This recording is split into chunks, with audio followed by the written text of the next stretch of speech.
India को ना ये परफेक्शनिज्म का ये कीड़ा फैलाने में बहुत मजा आता है। इंस्टाग्राम पे आप देखते हो कि आपको लगता है कि भाई का क्या स्वैग है, काश मैं वहां पे होता। हजारों साल का जो इनकम है वो एक दिन में डबल कर सकते। एक बंदे का भी अगर एटीट्यूड खराब है तो वो पूरे तालाब को गंदा कर देगा। वो खुद तो डूब रहा है, दूसरों को भी लेके डूबेगा। दोस्तों आजकल हर कोई इन्फ्लुएंसर बनना चाहता है, यूट्यूबर बनना चाहता है या फिर इंस्टाग्रामर बनना चाहता है। इवन बहुत सारे लोग इस जर्नी की शुरुआत भी करते हैं, पर ऑन एन एवरेज 10,000 में से केवल एक ही यहाँ पर टिक पाता है। ऑब्वियसली यहाँ पर सक्सेस होने के पीछे कुछ ऐसी बात है जो बाकी 9,999 लोग नहीं जानते, and that's why this podcast is for them. और ये सब आप सीखोगे इंडिया के one of the leading YouTuber और गेट सेट फ्लाई और ऐसे मल्टीपल चैनल्स के क्रिएटर गौरव भाई के through. So let's start this informative podcast with Gaurav Thakur.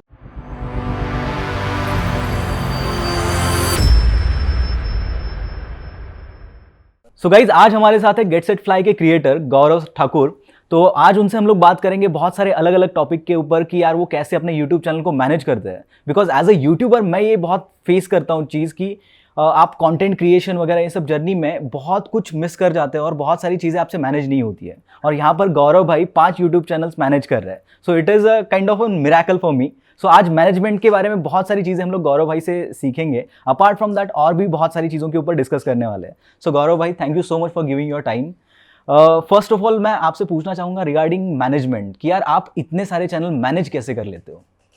So यार मतलब टू बी ऑनेस्ट लाइक मेरे लिए भी ये एक स्टार्टिंग में काफी एक चैलेंजिंग प्रोसेस था। बट लाइक बेसिकली क्या है कि कुछ सिंपल प्रोसेसेस होते हैं। एक सिंपल लाइक अगर आप सही टीम मेंबर्स को अपने टीम में लाते हो और सिंपल प्रोसेसेस आप फॉलो करते हो सो मैकेनिकली और लाइक ऑब्वियसली ये पॉसिबल हो सकता है। तो मेरा तो बस यही स्टार्टिंग में आउटलुक रहा था और फिर स्टेप बाय स्टेप एक एक चीज करके मतलब ऑब्वियसली आप बहुत बार एक स्ट्रक्चर बनाते हो, स्ट्रक्चर क्रम्पल होता है, फिर आप कुछ अंडरस्टैंड करते हो कि क्या गलती हुई, फिर वापस से स्ट्रक्चर को बनाते हो। तो ये सारे ट्रायल्स एंड एरर्स के कारण आज हम 5 चैनल्स को सक्सेसफुली मैनेज कर पा रहे हैं। हालांकि मैं ऐसा नहीं कहूंगा कि लाइक ये बेस्ट स्ट्रक्चर है या एक बेस्ट मैनेजमेंट हमारे जो मेथोडोलॉजीज है वो अभी बेस्ट है, वो भी अभी और मैच्योर हो रहे हैं और समय के साथ आगे और बेटर हो सकते हैं। ओके, वी ऑलवेज से कि there is a room for improvement, तो ये तो होगा ही। बट अभी आप कैसे मतलब हर एक प्रोसेस को थोड़ा अगर हम लोग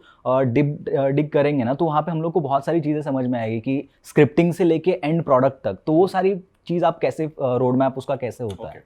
सो अगर मैं लाइक अपने प्रोसेस को डिस्क्राइब करूँ तो बेसिकली सबसे फर्स्ट प्रोसेस आता है टॉपिक सिलेक्शन। राइट। तो अब मेरे हिसाब से टॉपिक सिलेक्शन एक काफी इम्पोर्टेंट सबसे one of the most important step है, क्योंकि अगर आपके बिल्डिंग का विजन ही सही नहीं है कि आप जो बिल्डिंग बना रहे हो तो बिल्डिंग बना के क्या फायदा। अगर आप जो प्रोडक्ट मार्केट में लॉन्च कर रहे हो उसका डिमांड ही नहीं है तो आप और आपकी पूरी जो फैक्ट्री है जो आपने सेट किया और सारे जितने भी टीम मेंबर्स ने वर्क किया सब कोलैप्स होने वाला है। तो मैंने काफी बार ट्राई किया है कि टीम मेंबर्स टॉपिक्स सर्च करें और हालांकि वो temporary for the time being काम चल जाता है उससे, लेकिन कहीं ना कहीं मैंने ये चीज नोटिस की है कि अगर आपके चैनल्स है तो आप सबसे बेस्ट जानते हो कि क्या टॉपिक आपकी ऑडियंस के लिए वर्क करता है। It's like your channel is your baby.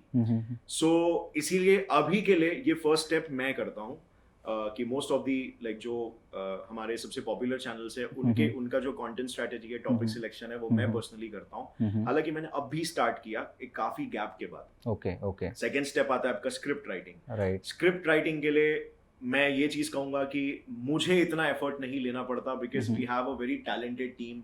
हमारे टीम के जो स्क्रिप्ट राइटिंग टीम है वो काफी, जो लीडर है वो भी काफी टैलेंटेड है, जो हमारे टीम मेंबर्स है वो भी काफी टैलेंटेड है। तो कहीं ना कहीं लाइक उनको बस एक बैकग्राउंड दे देना पड़ता है कि यार कैसा करना है, इसका विजन कैसे रखना है, किस तरीके से ये स्क्रिप्ट जाना चाहिए, so on and so fourth करके। अभी आपका कितना लोगों का टीम है कंटेंट राइटिंग में? सो अभी टोटल मिला के 45 की टीम होनी चाहिए, 45 प्लस। Content writers? नहीं, कंटेंट राइटर्स नहीं, टोटल मिला के। और इसमें से कंटेंट राइटिंग के अगर पकड़े हैं तो फिर आई थिंक 10 प्लस होंगे। ओके। तो ऐसा होता है इसमें कि मतलब हर एक बंदा एक पर्टिकुलर स्क्रिप्ट पे ही फोकस करता है या फिर 2-3 लोग मिलके एक स्क्रिप्ट पे फोकस करते हैं? वेल हमने बहुत सारे कॉम्बिनेशंस ट्राई किए हैं। एक जन, it depends upon the topic. So अगर जैसे ट्रेंडिंग टॉपिक है, ट्रेंडिंग टॉपिक में एक जन को अगर एक स्क्रिप्ट दिया तो उससे काफी टाइम लग जाएगा। तो हम कोशिश करते हैं कि 2-3 जन मिलके एक स्क्रिप्ट निकाल ले अगर वो ट्रेंडिंग है तो। ओके। अगर वो बहुत ही डीप टॉपिक है तो अगर आप एक ही जन एक स्क्रिप्ट लिखेगा वो ज्यादा बेटर है, क्योंकि वो आराम से सोच सकता है, आराम से वो चीज वो कर सकता है। कॉन्टेम्पलेट कर सकता है कि इसमें क्या हो, डेप्थ डाल सकता है वीडियो में. So yeah, like depending upon the situation, depending upon the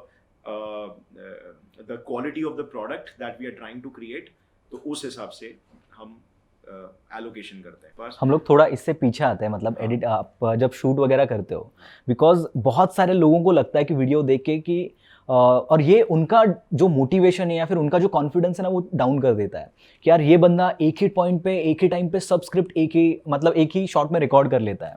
तो ये आप अपना शूटिंग का प्रोसेस कैसे होता है, जो थोड़ा उसको एक्सप्लेन करेंगे. शूटिंग का प्रोसेस भले ही आप लोग को लगता रहेगा कि यार एक ही बार आए कैमरा के सामने पूरा का पूरा स्क्रिप्ट रिकॉर्ड कर लिया, बट असल में ऐसा नहीं है. बिकॉज लाइक जब आप रिकॉर्ड करते हो, जब आप शूट करते हो, तो ऑब्वियसली बहुत सारी चीजें होती है. जैसे फॉर एग्जांपल सबसे पहले आता है आपका फेशियल एक्सप्रेशन, आपकी टोन, कि आप किस टोन में बोल रहे हो. बिकॉज आप स्क्रिप्ट को एक स्टोरी की तरह समझो, अगर टोन सही नहीं है तो फिर वो उतना इम्पैक्टफुल नहीं बनेगा. थर्ड चीज आता है आपका बॉडी लैंग्वेज, आपके hand gestures, so on and so fourth.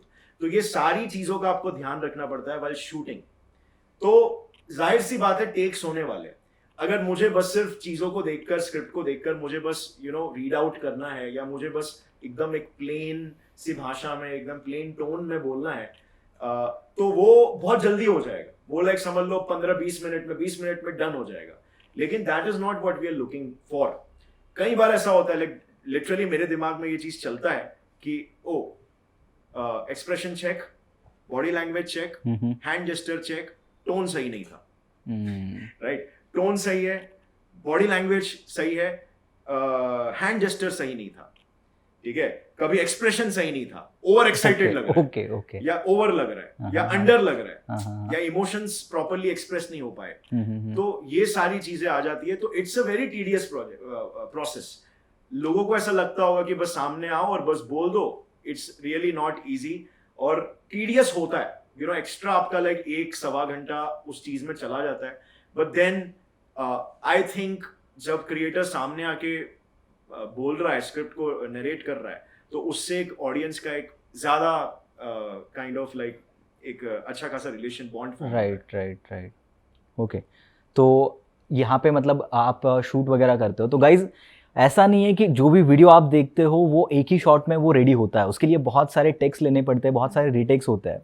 तो उसके बाद वो फाइनल प्रोडक्ट आपके सामने दिखता है. तो अगर आप उसको देख के डिमोटिवेट हो रहे हो, अपना सेल्फ कॉन्फिडेंस अगर डाउन कर रहे हो, तो ऐसा नहीं है. रियलिटी उसके पीछे का भी वैसा ही है जो कि आप फेस कर रहे हो. So understand this process and इसको दिमाग में लेके इसको डिमोटिवेट मत हो. तो लाइक इंस्टाग्राम में आप जो चकाचौंध भरी जिंदगी देखते हो, आपको ऐसा लगता है हर इंसान की जिंदगी ऐसी है जो इंस्टाग्राम पे है. राइट. बट फिर जब आप खुद वीडियो बनाते हो, आप समझते हो यार ये वीडियो तो मैंने कैसे बनाया था, बट जो दिख रहा है वो तो यार क्या चकाचौंध वाला दिख रहा है. ठीक है, सो बस वैसा ही लॉजिक है यहाँ पे. राइट. तो अब आप कोई ऐसा शेड्यूल फॉलो करते हो हर एक चैनल के लिए कि मुझे संडे को सिर्फ इसी चैनल के ऊपर काम करना है, मंडे को सिर्फ इसी चैनल के ऊपर काम करना है? या सो जैसे हर कंपनी में होता है कंटेंट कैलेंडर जिसको बोलते हैं, तो हम भी कंटेंट कैलेंडर मेंटेन करते हैं कि मंडे को इस चैनल पर ये अपलोड होगा, ट्यूसडे को ये चैनल पर ये अपलोड होगा. ऑब्वियसली हर बार एकदम परफेक्ट टाइम पे वो नहीं हो सकता, और यहीं पे मैं कहूंगा कि आप लोगों को में भी लगता होगा कि मेरा मैनेजमेंट या हमारे कंपनी का मैनेजमेंट परफेक्ट है, बट हमारे मैनेजमेंट में भी काफी सारे इश्यूज है जिसको हम कलेक्टिवली डील कर रहे हैं. तो ऐसा नहीं है कि लाइक ये वीडियो 3 बजे लाइव होना है तो वो होके ही रहता है. चीजें आ जाती है, टेक्निकल इश्यूज आ जाते हैं, बहुत सारी चीजें. बट अल्टीमेट आई थिंक यहाँ पे एक पर्सपेक्टिव ये है कि धीरे धीरे करके इम्प्रूवमेंट्स आएंगे. गौरव भाई, मेरा नेक्स्ट क्वेश्चन है यूट्यूब के रिगार्डिंग ही, कि बहुत सारे ऐसे यूट्यूबर्स हैं कि जो नए नए यूट्यूब में आते हैं, बहुत सारे गौरव भाई को देखते हैं कि यार गौरव भाई इतना अच्छा कर रहे हैं, दूसरे कुछ यूट्यूबर्स हैं वो इतना अच्छा कर रहे हैं, चलो मैं भी करता हूँ, मेरे को भी थोड़ा एक्सप्लोर करना है इन सब चीज़ों में.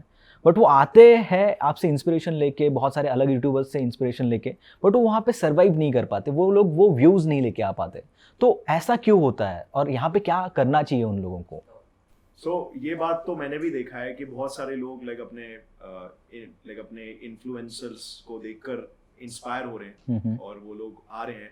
लेकिन क्या है ना कि इसको स्ट्रेटेजिकली थोड़ा करना चाहिए, इन द सेंस कि थोड़े अवेयरनेस के साथ करना चाहिए. जैसे आप कोई भी काम विदाउट अवेयरनेस करोगे तो फिर आप तो लक के सहारे ही चल रहे हो कि लक अच्छा हुआ तो आपको आपका अच्छा हो जाएगा. तो मैंने ना इस चीज के लिए लाइक एक मेरे हिसाब से इस चीज को काइंड ऑफ लाइक डाइकोटमाइज किया जा सकता है, मतलब दो पार्ट्स में क्लासिफाई किया जा सकता है।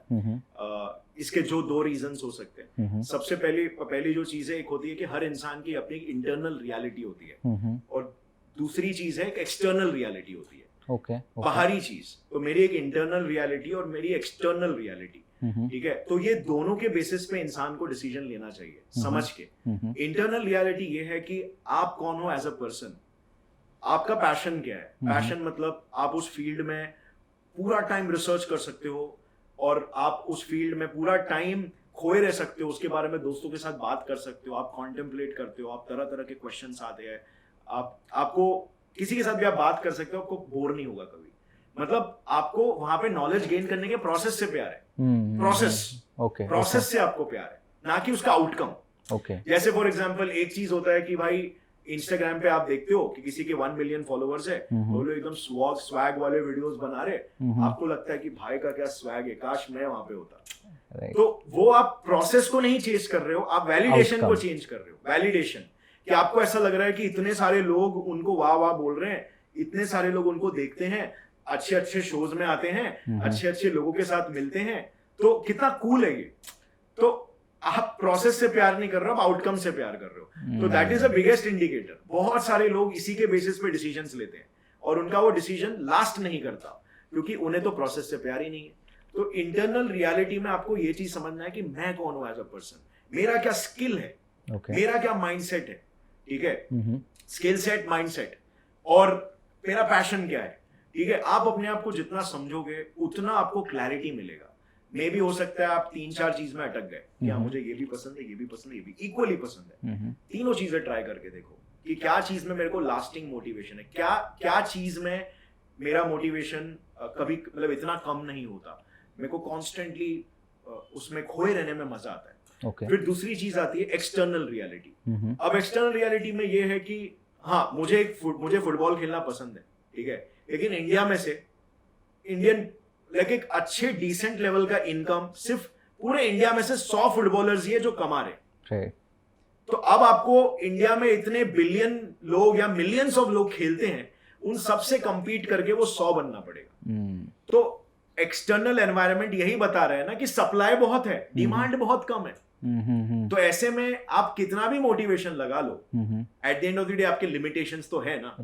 हाँ, यहाँ पे इसीलिए मैं कहूंगा कि मोटिवेशन के साथ थोड़ा सा लॉजिक भी इंपॉर्टेंट है, क्योंकि मार्केट के वो फोर्सेस तो है, आप उनसे बच नहीं सकते। डिमांड एंड सप्लाई के से कोई नहीं बच सकता। अब आप कितने भी वैल्यूएबल इंसान हो सकते हो, आप कितने भी वैल्यूएबल प्रोडक्ट हो सकते हो। पानी का हम एग्जांपल ले कि पानी आज के तारीख में, पानी से इंपॉर्टेंट कोई चीज है इस दुनिया में? आप खाना एक बार नहीं खाओगे, आप 30 डेज तक अलाइव रह सकते हो। आप पानी के बिना तो आई थिंक 5-6 दिन या एक हफ्ता भी आप जिंदा नहीं रह सकते। लेकिन आज पानी की कीमत क्या है और आज सोने की कीमत क्या है? सोने का कोई वैल्यू ही नहीं है देखा जाए तो। अगर आपको एक रेगिस्तान में अबैंडन कर दिया गया तो सोने का क्या ही वैल्यू, आप क्या करोगे सोने से? कुछ नहीं कर सकते। लेकिन जस्ट बिकॉज सोना स्केर्स है, ठीक है, तो इस वजह से उसकी वैल्यू शूट अप हो गई है। इतना इजीली अवेलेबल नहीं है सोना, या फिर उसके सप्लाई को कंट्रोल किया है। उसके पीछे बहुत सारी थियरीज है कि लोग सोना को छुपा के रखे हैं गवर्नमेंट्स वगैरह, तो मैं वो सब में नहीं जाना चाहूंगा। बट एटलीस्ट वो पब्लिकली अवेलेबल नहीं है सोना। पानी तो हर जगह पे अवेलेबल है, 20-20 रुपए में लीटर बॉटल मिल रहा है बड़े बड़े ब्रांडेड कंपनीज के, ठीक है। सो उसी तरीके से यहाँ पर भी है कि आपका स्किल बहुत केपेबल होगा, ठीक है, आप बहुत अच्छे पियानिस्ट हो सकते हो, आप बहुत अच्छे सिंगर बन सकते हो, लेकिन मार्केट को थोड़ा स्टडी करो, ठीक है, कुछ लॉजिक डालो, कितने लोग हैं जो अच्छा बन रहे हैं, फिर अपने स्किल सेट को उनसे कंपेयर करो कि जो टॉप सिंगर्स है, क्या मेरा आवाज उस लेवल का है, क्या मेरा म्यूजिक का अंडरस्टैंडिंग उस लेवल का है, क्या मैं अपना वर्क वैसा क्रिएट कर सकता हूं या उनके 70% 80% पे भी क्रिएट कर सकता हूं। तो अब आपने इंटरनल रियलिटी समझ ली अपनी कि आई लव सिंगिंग, ठीक है, I want to be a singer. मैं 5-6 घंटा भी रियाज करूं और मैं बोर नहीं होऊंगा। मुझे बस वो सिंगिंग के लफ्ज, स्वर, ये सबसे प्यार है। लाइक मैं आंख बंद करता हूँ, मुझे म्यूजिक ही दिखाई देता है, ठीक है। बट गौरव भाई, ऐसे भी बहुत सारे और चैनल्स है या फिर ऐसे भी बहुत सारे क्रिएटर्स है कि जिनका पैशन है यही पर्टिकुलर जॉनर में कंटेंट क्रिएट करना, but still they are facing the issues to attract the audience. तो ऐसा क्यों हो जाता है? यहाँ पे वही डिमांड सप्लाई का हो गया ना कि बट उस जॉनर में जो दूसरे यूट्यूब चैनल्स है वो भी तो अच्छा कर रहे हैं, वहां पे अच्छा परफॉर्म कर रहे हैं, वो चीजें इनका क्वालिटी भी अच्छा है, but still they are facing the issues. तो फिर देखो लाइक हर चीज में को समय लगता है। सीधी सी बात है कि देखो, अगर मैं एक चीज बोलूंगा कि नॉर्मल अगर इकोनॉमिक सेंस में या बिजनेस के सेंस में हर चीज में ना टाइमिंग बहुत ही इंपॉर्टेंट फैक्टर होता है। टाइमिंग, करेक्ट, ठीक है। अगर आप देखोगे for example like Apple company से पहले भी लोग वैसे डिवाइसेस बना रहे थे, बट एप्पल का जन्म तब हुआ जब सॉफ्टवेयर्स और ये सब एंड्रॉयड और ओएस और ये सबसे रिलेटेड एप्लीकेशंस बनने लगे, तभी उस फोन की यूटिलिटी बढ़ी, टच स्क्रीन की, ठीक है, तो उसको टेक ऑफ मिल गया। बहुत सारे कंपनी के केसेस में ऐसे ही हुआ है। अगर आप देखोगे ना, टाइमिंग बहुत इंपॉर्टेंट है, ठीक है। तो ये एक्सटर्नल रियलिटी में आ गया आपके। एक्सटर्नल रियलिटी में आपको स्टडी करना पड़ेगा कि जो एग्जिस्टिंग कॉम्पिटिटर्स है वो लोग क्या क्या ऑफर कर रहे हैं, वो फिर स्ट्रेटेजिक एस्पेक्ट हो जाएगा, ठीक है। आपने एक बार डिसीजन ले लिया, आपने डिसाइड कर लिया कि ठीक है, ये क्रिएटर, ये जो जॉनरा है, ये जॉनरा में जो लोग कर सकते हो मैं भी कर सकता हूँ, ठीक है। मेरी इंटरनल रियलिटी अलाइंड है, मैं मेहनत कर सकता हूँ, मैं 1-2 साल तक भी मैं उधर रह सकता हूँ और मैं पुश करते रहूंगा। I don't care and I won't give up, ठीक है। Once you have taken that decision, फिर नेक्स्ट स्टेप आता है कि आप स्ट्रेटेजिकली सोचो। तो स्ट्रेटेजिकली सोचने के लिए आप एक्सटर्नल रियलिटी को रिसर्च कर रहे हो, आप देख रहे हो आपकी external reality in the sense कि क्या क्या चीज़ें हैं, तो आपके कॉम्पिटिटर्स क्या है, आपके उस जॉनरा में जो लोग क्रिएट कर रहे हैं कंटेंट, वो लोग क्या कर रहे हैं। Then your goal should be कि मैं अपने आप को डिफरेंशिएट कैसे करूं, बिकॉज मार्केट में फॉर एग्जाम्पल अगर आप एक स्ट्रीट में वड़ा पाव का ठेला लगाते हो, जिस स्ट्रीट में 100 वेंडर्स वड़ा पाव बेच रहे हैं और 100 वेंडर्स में से तो 50 की बड़ी बड़ी दुकानें हैं, ओके, अब आप वहां पे ठेला लगा के वही चीज बेचोगे तो क्या चांस है लोग आपके पास आएंगे। वो एक स्ट्रीट है, ठीक है, वहां पे सारे वेंडर्स के सारे कस्टमर के साथ रिलेशन बन चुके हैं, ठीक है, सब लोग उन्हीं की दुकान में जाएंगे, प्लस उनके पास एडेड लेवरेज है क्योंकि वो काफी टाइम से है, मतलब उन्होंने अच्छा खासा अपना एक एम्पायर खड़ा कर दिया है, ठीक है, मतलब अपने दुकान खड़ा करके प्रॉपर सर्विस वो दे रहे हैं। तो आप वही सेम प्रोडक्ट लेके वही सेम लेके जाओगे तो यू आर नॉट प्रिपेयर्ड, ठीक है। तो आपको देखना पड़ेगा कि मार्केट में लूपहोल कहां पे, मैं क्या चीज ऑफर कर सकता हूं ऑफ वैल्यू, जो चीज दूसरे ऑफर नहीं कर रहे और वो मैं कंटिन्यूअसली ऑफर करूंगा और उसके अराउंड में अपने मार्केटिंग को स्ट्रांग रखूंगा। सो गौरव भाई, अभी जो भी नए लोग हैं, जो मोस्टली यूथ जो यूट्यूब में आना चाहता है, तो उनके लिए आपका क्या एडवाइस रहेगा? मेरा सबसे पहला एडवाइस यही होता है कि आप इंटरनल और एक्सटर्नल रियलिटी को समझो पहले। ओके, अपने आप अगर आप 1 साल का अपना समय देते हो और आपका इंटरनल एक्सटर्नल रियलिटी अलाइंड नहीं है तो आप अपना समय वेस्ट कर रहे हो। हालांकि कोई भी चीज समय वेस्ट नहीं होता, आप कुछ ना कुछ सीखोगे ही, लेकिन वो कहावत है ना कि लाइक हम लाइक जितना दूसरों की गलतियों से सीखे उतना हम आगे लाइफ में ज्यादा रहें। राइट, आप वो गलती खुद करके सीखो, उससे बेटर है कि आप किसी और की गलतियों से सीखो और आप खुद अपना टाइम वहीं पे डालो जहां पे आपका स्पेशलाइजेशन है। Eight the end of the day हम सबके पास लिमिटेड टाइम है, ठीक है। आज लाइक अरबपति लोग अरबों रुपया भी खर्च कर दे, 1 मिनट नहीं ले सकते समय का। कंपाउंडिंग के हिसाब से आपको 1 दिन एक्स्ट्रा मिल गया तो एक समय के बाद आपका वो 1 दिन आपके कितने हजारों साल का जो इनकम है वो एक दिन में डबल कर सकता है। कहने का मतलब कंपाउंडिंग के हिसाब say that is the power of time. एक सेकंड किसी की जान ले सकता है, किसी की जान बचा सकता है। तो हमें अपने समय को वाइसली यूज करना चाहिए और हमें अपने समय को उस जगह पे ज्यादा डालना चाहिए where we are very sure कि हमारी इंटरनल और एक्सटर्नल रियलिटी ज्यादा अलाइन होती है। वैसा है, बाकी सीखना तो आपको कहीं से भी मिलेगा। आप नीचे गिरोगे तो भी आपको सीखना मिलेगा, लेकिन आप इसका मतलब ये नहीं है कि आप बार बार गिरते रहोगे। आप उस जगह पे सीखो जिस जगह पे आपकी जरूरत है। सो गौरव भाई, अभी जो आपके चैनल से, तो उनको लेके आपका नेक्स्ट विजन क्या है? मतलब लाइक 5 years के बाद या फिर 10 years के बाद where do you see yourself with your channels? Like अगर अभी की मैं सिचुएशन की बात करूँ तो अभी ऐसा है कि हम बीच में ना बहुत ही ज्यादा वॉल्यूम पे जाने लगे थे। तो इन द सेंस लाइक हम थ्रू आउट द चैनल सारे 50-55 वीडियोस एवरी मंथ अपलोड करते थे okay across all the channels, 55-60 भी जाता था कभी कभार।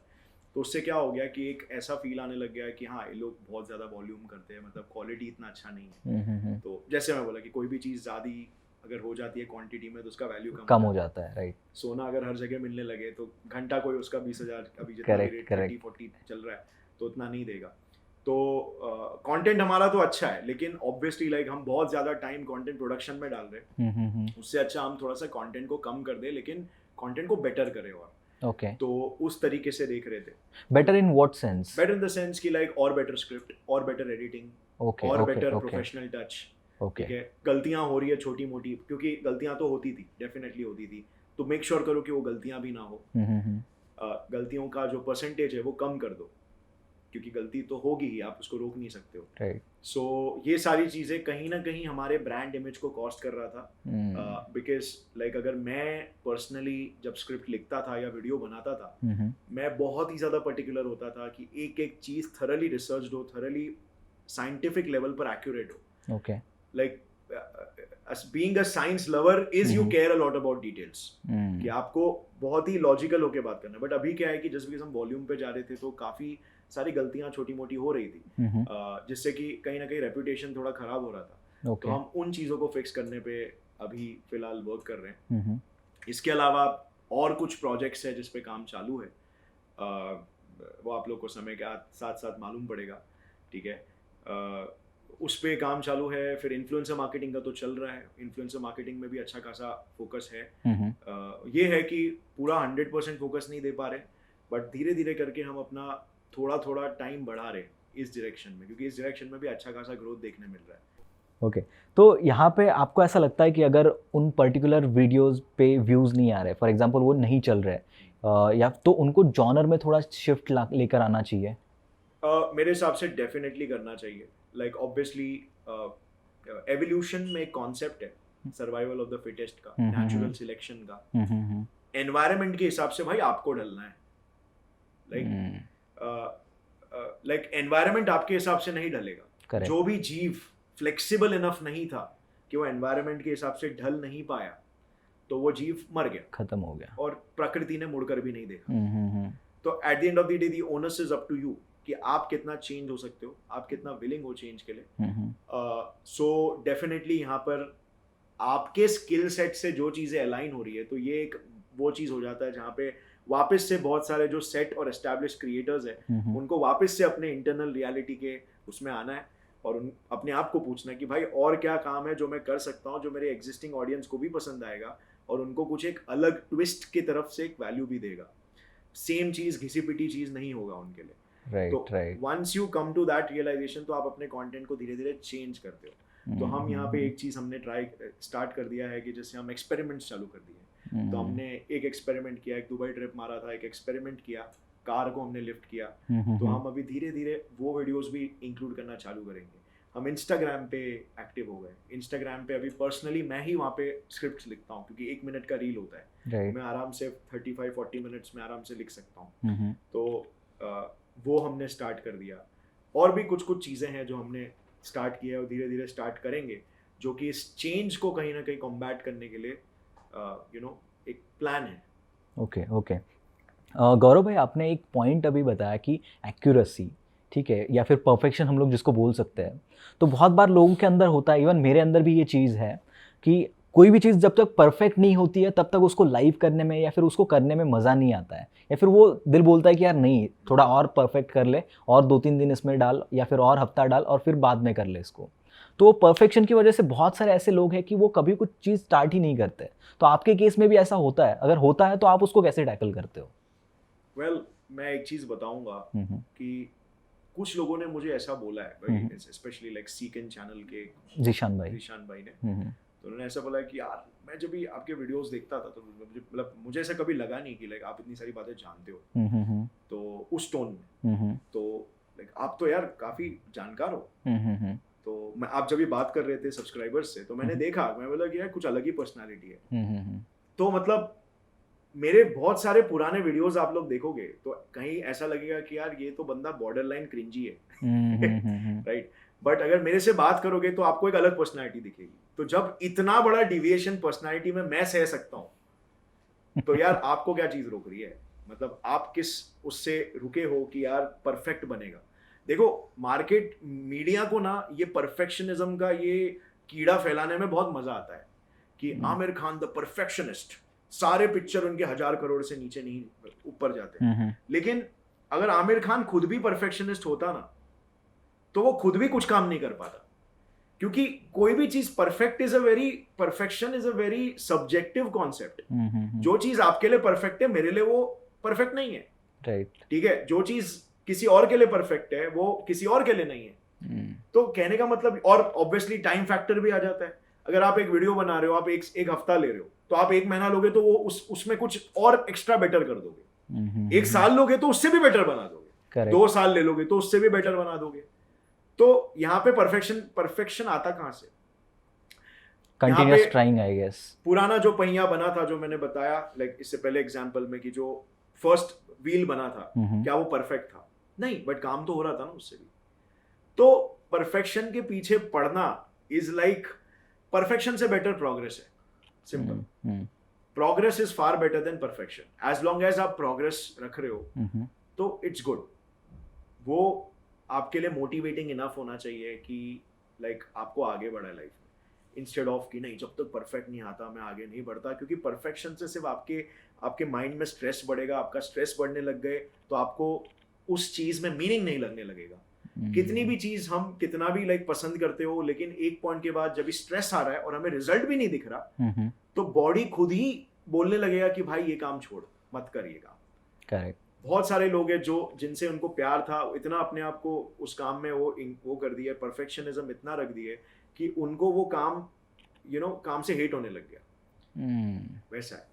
मतलब ज़्यादा हम अगर परफेक्शन को चेज करते हैं तो कहीं ना कहीं पे हम लोग भी डिमोटिवेट हो जाते हैं, फ्रस्ट्रेट हो जाते हैं एक टाइम के बाद। आपकी न्यूरो साइकोलॉजी ऐसे ही काम करती है ना। आप परफेक्शन के पीछे जा रहे हो, ठीक है, आप वो काम नहीं कर पा रहे हो, ठीक है, आपके ब्रेन को क्या फीडबैक लूप मिल रहा है कि यार ये काम मैं नहीं कर पा रहा, मतलब मेरे में कमी है। अब आप कमी आ गई तो फिर ब्रेन उसको और रीइंफोर्स, मतलब और उस पर वर्क करने की कोशिश करेगा, फिर भी आपको फेलियर मिल रहा है।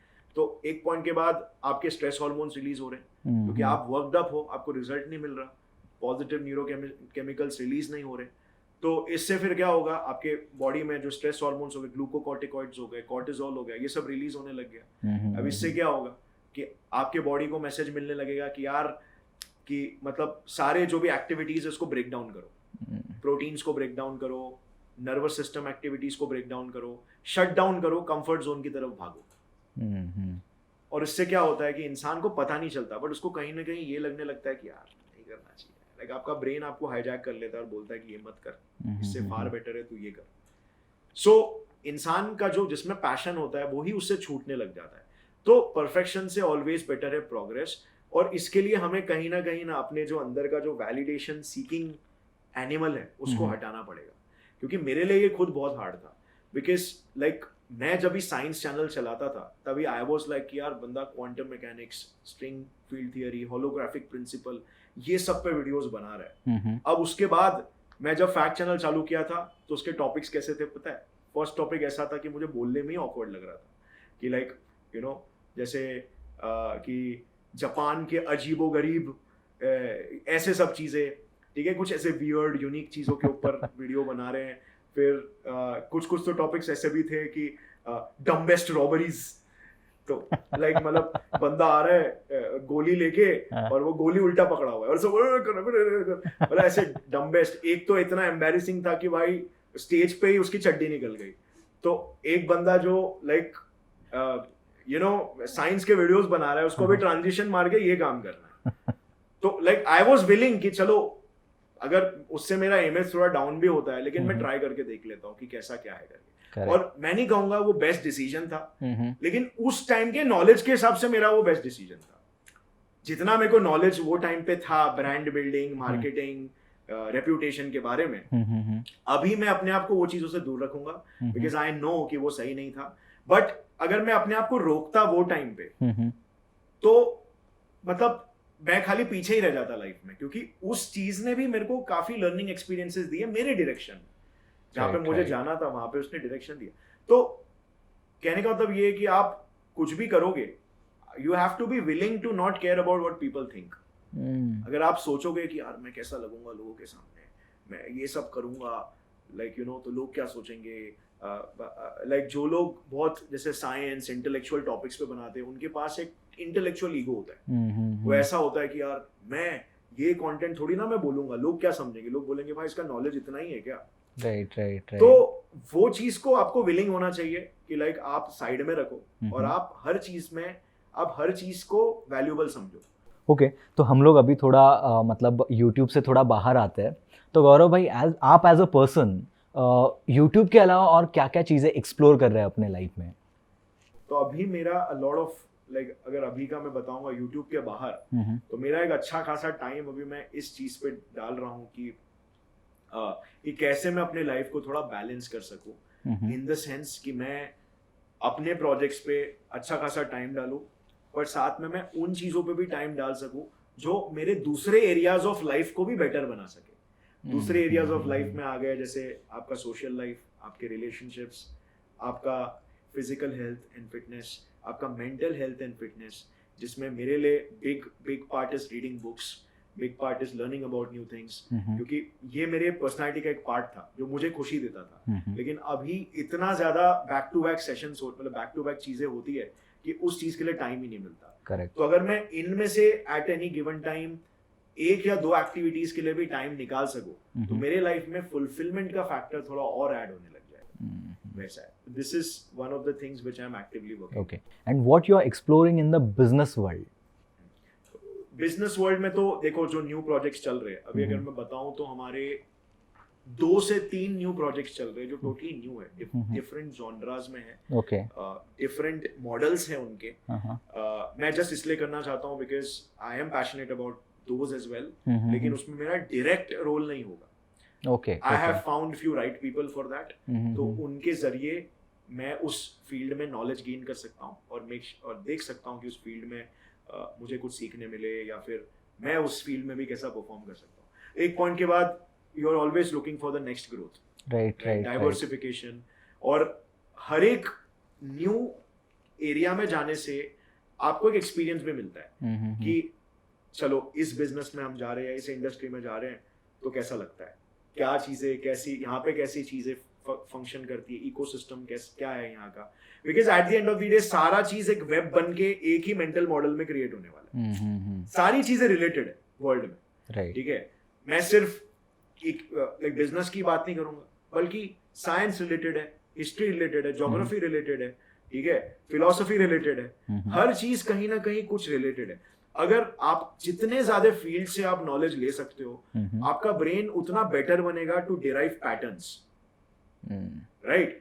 कितनी सारी चीजें होती है, फिलोसफी का कोई कॉन्सेप्ट लाइफ में कहीं पे किसी और जगह पे बिजनेस में काम में आ जाता है, ठीक है। साइंस का कोई कॉन्सेप्ट बिजनेस में definitely on a regular basis काम में आता है, राइट। बिजनेस का एक कॉन्सेप्ट आपको आपके सोशल लाइफ में काम में आ जाता है। जैसे बिजनेस में आप सीखते हो नेगोशिएट कैसे करते हैं, सोशल लाइफ में आप सीखते हो आप अपने फ्रेंड्स के साथ कैसे नेगोशिएट कर रहे हो, इन द सेंस कि लाइक बिजनेस में आप सीखते हो कि आप अथॉरिटी कैसे बिल्ड करो, फ्रेंड्स के साथ आप कैसे अथॉरिटी बिल्ड करो, इन द सेंस कि ऐसी अथॉरिटी नहीं कि यार आई एम सुपीरियर, बट आपको मालूम होना चाहिए कि आप अपने आप को कैरी कैसे करो ताकि लोग आपको सीरियसली ले, राइट। तो वही चीज है। तो इसीलिए मैं ये प्रोजेक्ट्स को अपना इसमें मैं अपना हाथ इसीलिए डाल रहा हूँ। फर्स्टली तो ये है कि मेरा डायरेक्ट इन्वॉल्वमेंट नहीं है, तो मैं यहाँ पे मेरे को काफी फ्रीडम मिलेगा। हाँ, मेरे पास टाइम है तो मैं इसमें वैल्यू ऐड करूंगा, मेरे पास टाइम है नहीं तो भी वो प्रोजेक्ट्स अपने आप में इंडिपेंडेंट रहेंगे।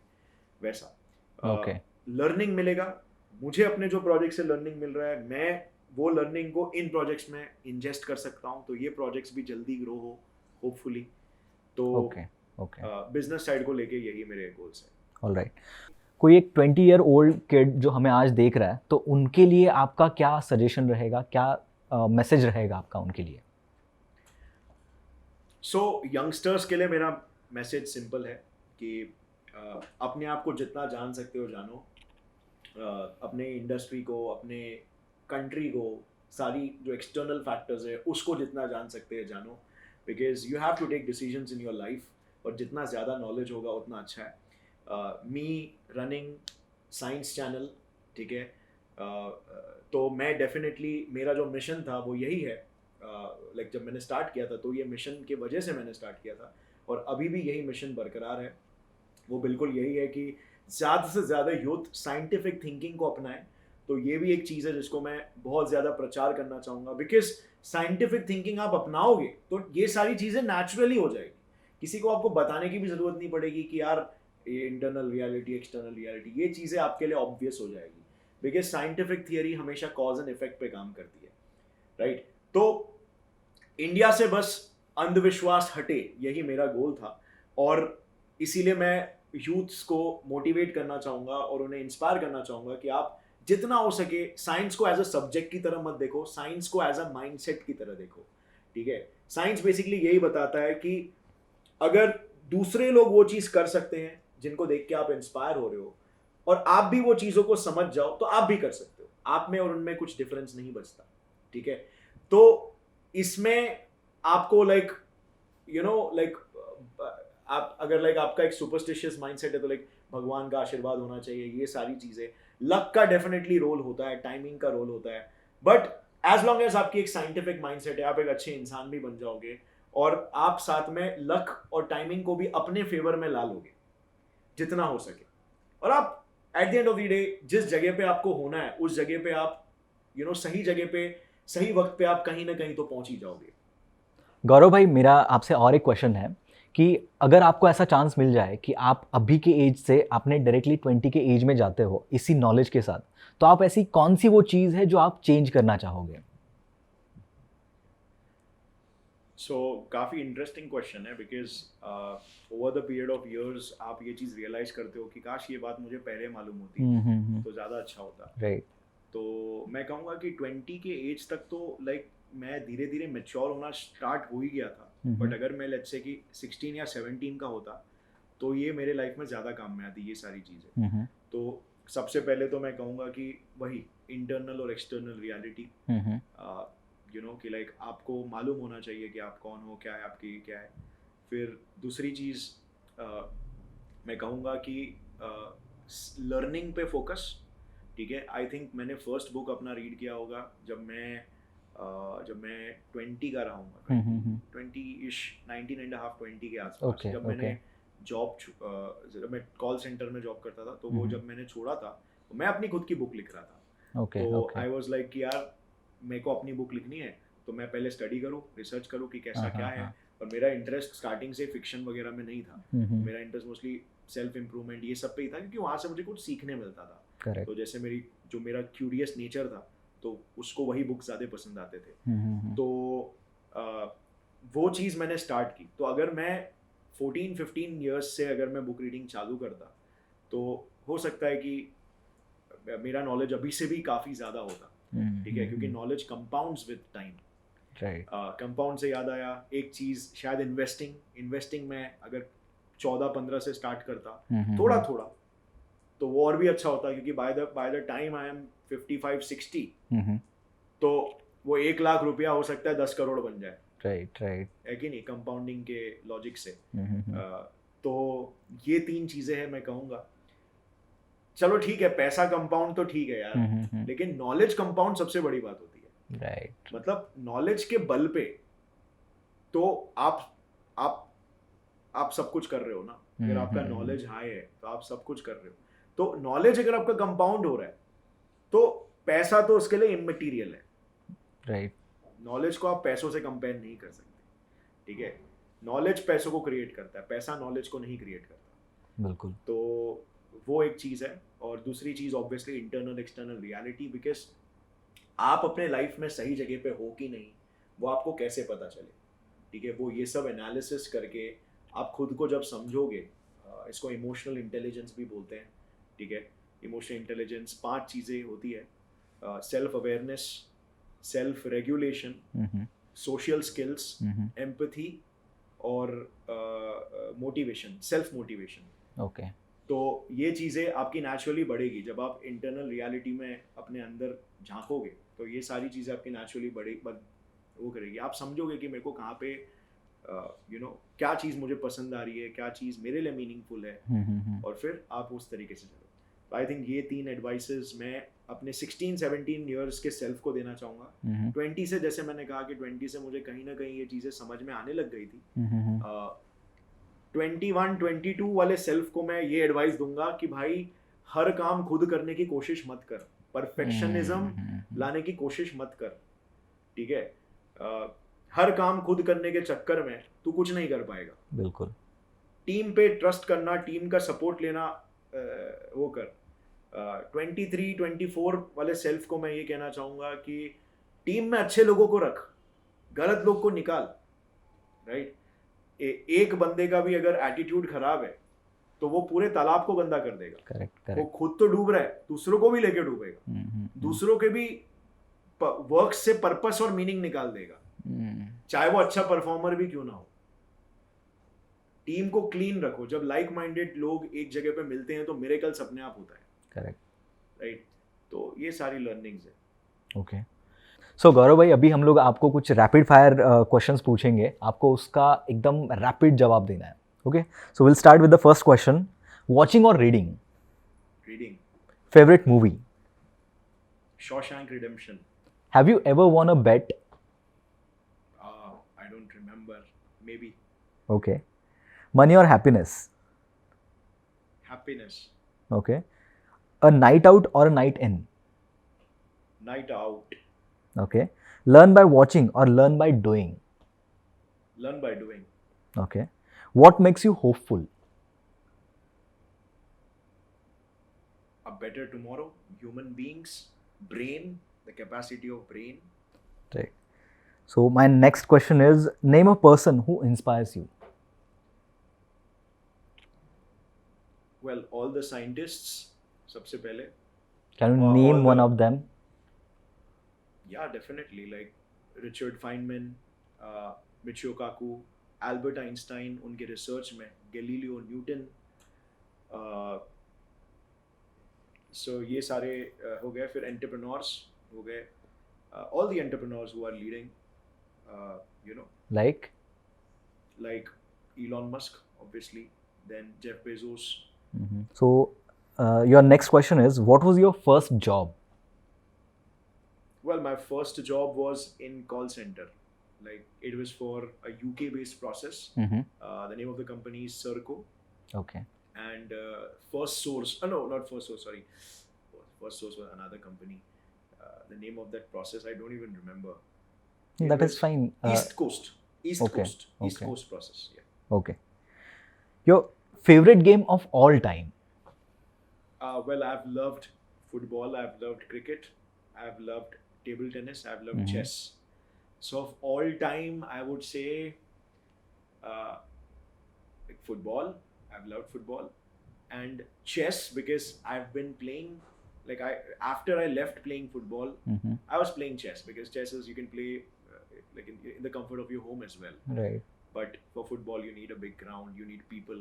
and all that stuff. Right. So I've been playing chess a lot more as compared to football. Next one is businessman or creator? Well, I would say both. I want to marry them both, and this is actually a situation of grave concern because, like, how do you marry them both? Well, I've been thinking. I've been thinking about about ideas, how I can make that possible, and I've gotten few ideas. So I'll be working on that.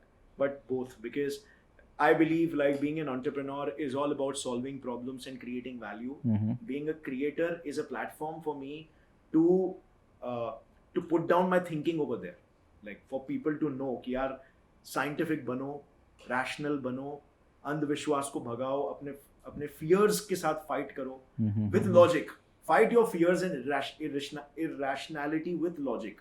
Okay. So both, like without like just having a platform and just being a creator cannot just help me to put my word across out there.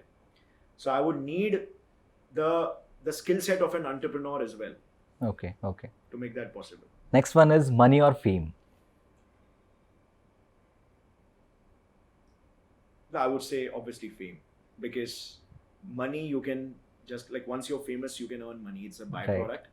And fame is actually a lot more technically, I would say, like fame is actually a lot more valuable as compared to money. Right. Because like fame is all about reputation. I've been understanding this lately. The thing is that money never motivated me that much. Like from the very beginning, money was like, it was not even a concern, because when I had started with the YouTube channel, it was like for the first 6 months I hadn't even monetized it. Okay. But later when I started creating this team and stuff, and I came to know that, okay, I understood that these are the expenses. You'll have to, like, you know, pay salaries, and you'll also have to think about the careers of your team members, because they are investing that much time in your team. So that was the time I started worrying about the money aspect, the monetary aspect. But fame, I would not say just fame, like, you know, like even Dhinchak Puja is famous, but I would not say like that kind of fame. I would say reputation. Because reputation is a more powerful vehicle.